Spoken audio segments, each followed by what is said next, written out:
Hi everyone, it's Deborah. I'm trying out my new soft light and I think it looks pretty good.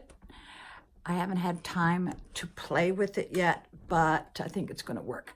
I'm going to talk about the fiasco at Newark Airport. Yeah, it was the worst experience I've ever had in an airport. I'm going to tell you why. When I was in the Dominican Republic, waiting for the airline, United, I went to the duty-free shop and I bought some vanilla flavoring. It was a huge bottle for $11. And something told me not to get in line.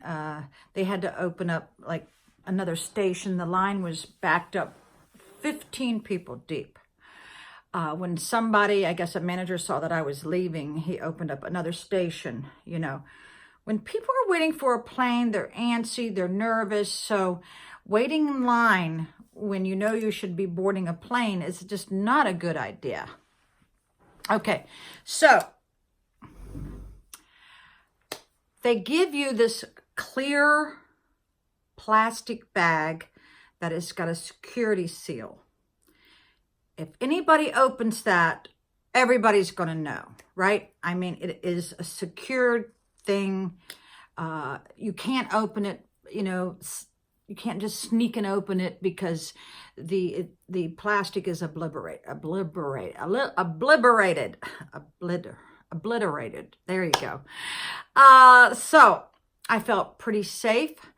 I can go, you know, into customs in the USA with no trouble because I got this at an airport at a duty-free shop. Okay. Well, that's not what happened. When I get into Newark, we're in line.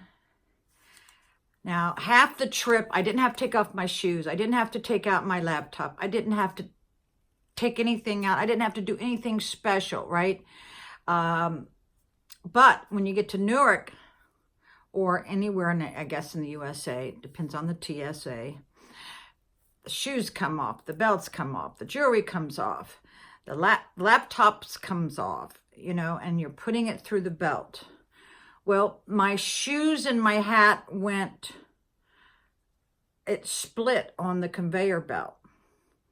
And with the shoes and the hat was this clear security bag full of 2 bottles of vanilla flavoring. Okay, I don't mind. That's what TSA does. They're supposed to be checking things, right? All of a sudden, the line stops.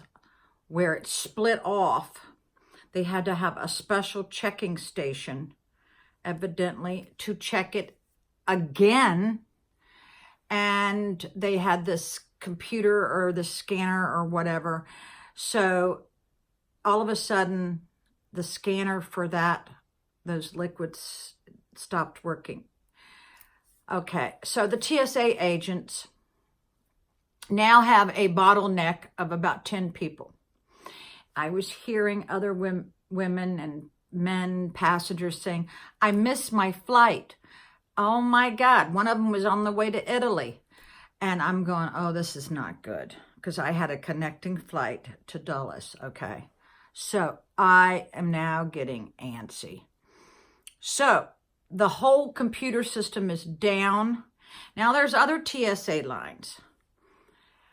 Okay, so you would think, okay, the people who are bottleneck, they should take their liquids and take them to another station to be analyzed, further. Okay, so 30 minutes later, the TSA agents finally call in a computer tech person, and she is just taking her time.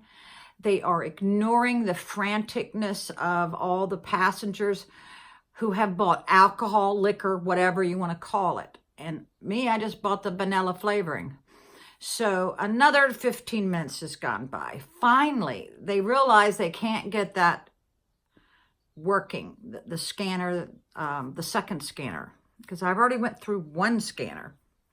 So then they tell me to go to another station. Now, they should have told me that, and all the other 10 passengers 35, 40 minutes previous, but they didn't. And then all these passengers who had bought alcohol, they said, we have to open up every one of them and test them. Then when they got to me, I kept imagining, okay, they're going to open my bottle of vanilla and stick their finger in it. No, that's not what they do. They put it in this chemical analyzer thing, whatever that is. So now every gift that any of the passengers has bought for other people or themselves has now been opened and tested. Every bottle. Now, here's what my argument is. Why have that security, that clear plastic bag with that special security tape in the first place? Okay, there needs to be a disclaimer. When you're doing international flights, they need to say, oh, by the way, when you get to your country or customs, this will be opened and analyzed. Because if I had seen that anywhere near the checkout stand, I would have done an abrupt left and just forget this. Is it worth that couple dollars that you save on taxes and whatever? I would have not done it. So here they are testing my vanilla. And by then I am sweating bullets. And there was no special stuff for disabled people or for elderly people. And this was at Newark. And I don't know if they ever got the thing running, but it made me very, very mad that I wasn't forewarned. So this video is for anybody who's going internationally and shopping at a duty-free. Now, here's the weird thing. I bought some Terry Mugler, I don't know if I'm pronouncing that right, angel perfume in a box. And that's that perfume that's got the star, right? And they didn't open that. Okay, so the TSA, if you're going to do your job, be consistent. Be thorough 100%, not 75%, right? So this is a fair warning to anybody. Don't buy any liquids at a duty-free because it will be opened. It definitely will.